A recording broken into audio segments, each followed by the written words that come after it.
Vamos conversar um pouquinho sobre o que significa a necessidade da gente ter um propósito na vida, algo que nos dê um verdadeiro sentido de viver.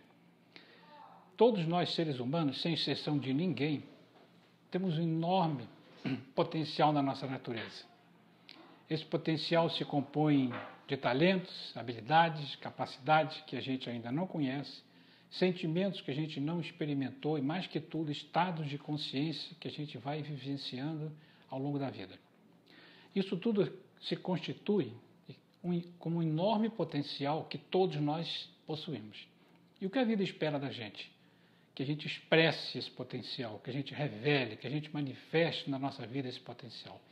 Essa necessidade chama-se impulso de ser. O que é impulso de ser? Justamente essa necessidade de expressar esse potencial. Como a gente faz isso? Veja bem, todas as experiências que a gente vive, sem exceção de nenhuma, estão permitindo que a gente conscientize e expresse esse potencial. Se uma pessoa tem dentro da sua natureza uma capacidade de garra, de dedicação, de empenho, mas não sabe disso, ela vai precisar, vamos supor assim, vivenciar na vida algumas experiências que a desafiem e que façam com que ela tome consciência desse potencial ao manifestar algo em relação àquela experiência.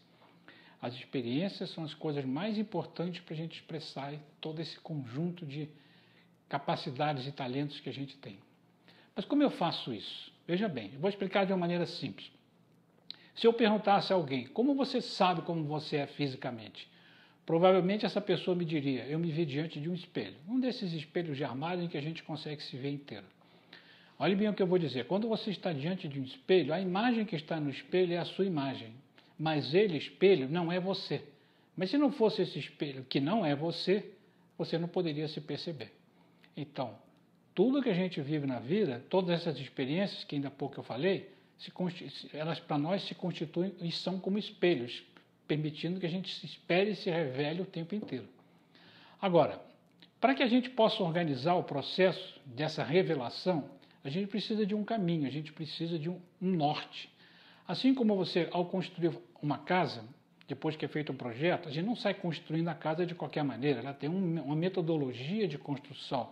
Se faz as fundações, primeiramente a gente enterra o dinheiro, depois levanta os pilotis, faz as paredes, cria o teto, depois vai fazer todo o revestimento interno e externo. Da mesma forma, a nossa vida também tem uma metodologia de desenvolvimento. E para ter isso, a gente precisa encontrar um caminho, que é o caminho do norte, o caminho que tem a ver com o nosso propósito, que é o caminho que tem a ver com o nosso sentido na vida. Quando a gente resgata isso e começa a caminhar em direção a ele, a vida vai ganhando uma outra dinâmica, um outro tipo de energia a gente coloca em ação. Então é muito importante a gente perceber isso. Como eu vou poder perceber esse propósito? Então, primeiramente, propósito não tem nada a ver com missão na vida, com um objetivo específico, com uma meta que você vai realizar, com uma coisa que você vai conseguir. Não é isso. Porque isso são coisas finitas, você um dia poderia realizá-las. E aí, o que eu faço depois? O propósito, pela sua natureza, é irrealizável, no sentido de que ele é um foco, é um norte. Você caminha em direção ao norte, mas você nunca chega nele. Mas a vantagem de quem tem um norte, ou seja, a vantagem de quem tem um propósito e um sentido na vida, é que você deixa de estar desnorteado. A palavra desnorteado na nossa língua significa o quê? Literalmente falando, sem rumo norte.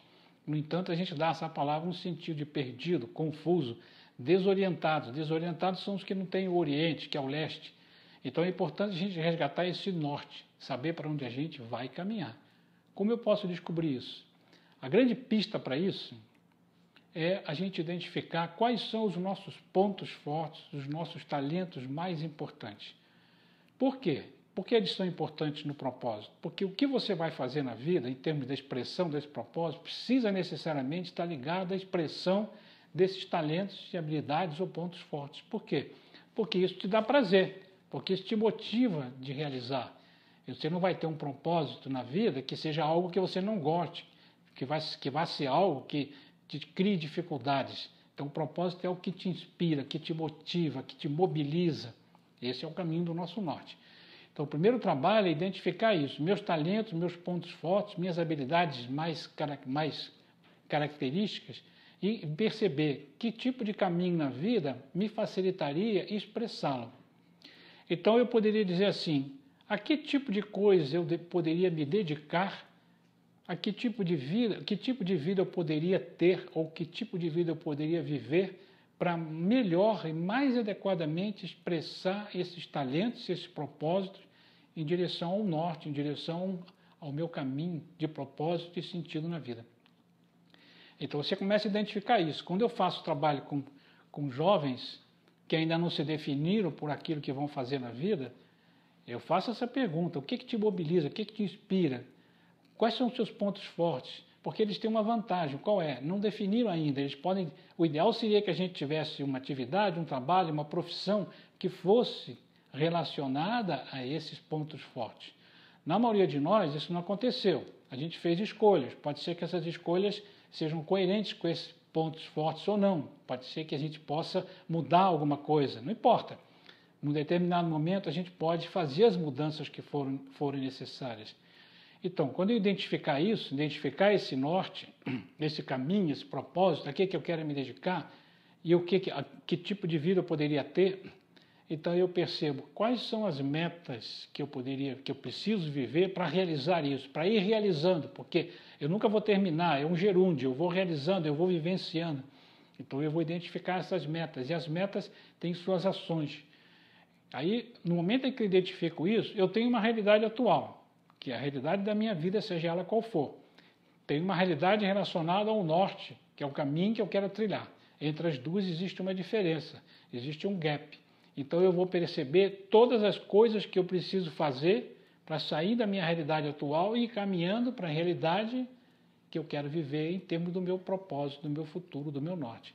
E aí você identifica as metas e as ações que você precisa viver isso. Qual é a terceira coisa que é necessária agora? É a disciplina, é a perseverança, é o compromisso de efetivamente vivenciar as coisas que você identificou. E sair das desculpas, sair das saídas honrosas que a gente pode se dar de todas as maneiras para não vivenciar aquilo que a gente quer. O que a vida espera de cada um de nós hoje é que a gente se determine e viva isso. Isso é muito importante. Na semana passada, eu estava para fazer um exame de rotina, ia demorar, eu estava num shopping e comprei uma revista, da época da semana passada. O tema de capa da revista era não compre coisas, compre experiências. Eu gostei muito do tema e de certa forma, de como a reportagem foi desenvolvida. Qual é a tônica? Que o importante é você viver algo que te realize, alguma coisa que te engrandeça, que te dê consciência, que te permita ter maior maturidade na vida e não simplesmente acumular coisas. Porque quando a gente não identifica esse propósito, quando a gente não identifica esse norte, ou seja, quando a gente não põe nossa motivação de viver naquilo que a gente está realizando, a gente vai esvaziando. Em algum momento a gente vai criar um vazio de ser. E como nós não conseguimos conviver com esse vazio, a gente começa a buscar compensações, que podem ser coisas simples, como comer chocolate, comer doce, trabalhar demais, arranjar um hobby, que não tem nenhum problema, mas acaba sendo uma forma da gente fugir de alguma coisa que não nos realiza. Ou as piores, que são as bebidas e as drogas, porque as pessoas estão buscando alguma forma de encontrar um prazer que a gente não encontra naquilo que faz. Então é muito importante perceber isso. Essa revista, a tônica era, falava de algumas reportagens. A mais importante para mim era de um rapaz de 41 anos de idade, que tem a idade do meu filho mais velho, que resolveu fazer uma grande façanha. Qual é? Escalar o Everest. Isso eu falo assim porque está na revista, é de domínio público. Ele vendeu um apartamento que ele tinha para poder, digamos assim, financiar essa empreitada, porque isso não é uma coisa que você decide da noite para o dia. Amanhã eu vou escalar o Everest. Foram 2 anos de trabalho, de estudos, de preparação física, de conhecimento de que é uma montanha daquele porte, assim por diante. Na primeira vez ele não conseguiu chegar, na segunda vez ele chegou ao topo do Everest. E algumas pessoas com quem eu comentei isso me diziam, pô, mas isso é perda de tempo, o que ele conquistou lá? Ganhou algum prêmio? Não. Quando chegou no alto da montanha, tinha uma vista maravilhosa que ele pôde fotografar lá de cima? Não. Ainda dizem que a vista é pior, porque isso aí não tem sentido nenhum, isso é uma experiência insana, de certa forma. Não é verdade. Porque depois que uma pessoa realiza uma experiência dessas, ela nunca mais é a mesma pessoa. Porque você não conquistou nada fora, você conquistou você. A partir dali, a sua força, a sua presença na vida, a sua maturidade é completamente diferente. Em tudo que você se envolver, você vai ter uma outra postura, uma outra atitude diante da vida. Eu vendi o apartamento? Ok, eu recupero depois, porque eu tenho capacidade para fazer isso. Então é importante isso. Não é que as coisas que a gente tenha não sejam importantes, o automóvel, o telefone, a casa, tudo isso é fundamental. Mas se eu ficar buscando isso como uma forma de compensar o vazio de ser, porque não tem um sentido na vida, porque não tem um propósito, eu não vou chegar a lugar nenhum. Obviamente, ao longo da vida, nós desenvolvemos uma série de padrões e crenças e modelos mentais que vão limitando a gente a perceber isso e a viver isso. Mesmo que a gente perceba, às vezes falta vontade, porque vai precisar mexer em uma série de coisas e a gente diz, não, isso vai dar muito trabalho, porque a gente começou a entrar numa zona de conforto, numa zona de acomodação e não sai mais dali. E na medida que os anos vão passando e a idade vai vindo, essa possibilidade de uma zona de conforto vai ficando cada vez maior, porque eu não vou me mexer. Os compromissos são muitos, as dificuldades também. Então eu não saio mais dali. Chega num ponto em que a gente criou um conjunto tão grande de modelos e padrões mentais que a gente está aprisionado com isso. Existem hoje grandes estudiosos da neurociência, algo que eu pesquiso e estudo muito, que mostram isso. Todo dia a gente faz as mesmas coisas, hábitos de vida, e esses hábitos criaram a pessoa que eu sou hoje. Portanto, se eu continuar tendo esses hábitos e vivendo quem eu sou, eu vou continuar fazendo as mesmas coisas, ilimitados e insatisfeitos em alguns aspectos na minha vida. Então é preciso que a gente pense de uma forma diferente. Quando identificar esse caminho do norte, esse caminho do propósito, esse caminho que nos dá sentido, descubra possibilidades. Constantemente estude, leia, pesquise, entre na internet, conheça pessoas, faça algo que possa te dar condições de perceber outras alternativas, outras possibilidades para despertar esse novo potencial. Não tem como a gente parar. A vida não espera que a gente se acomode e para. A vida espera que a gente continue o tempo inteiro nesse processo de desenvolvimento. Se tivesse que dizer alguma coisa para terminar, eu diria assim, agregue constantemente vida à sua vida. Agregue constantemente consciência à sua vida, porque isso é que vai nos manter vivos. Senão a gente adoece da alma, e quando adoece da alma, adoece o corpo. E quando a gente se mantém assim, a gente se mantém vivos, com energia, com disposição, independente da idade ou da fase em que a gente esteja.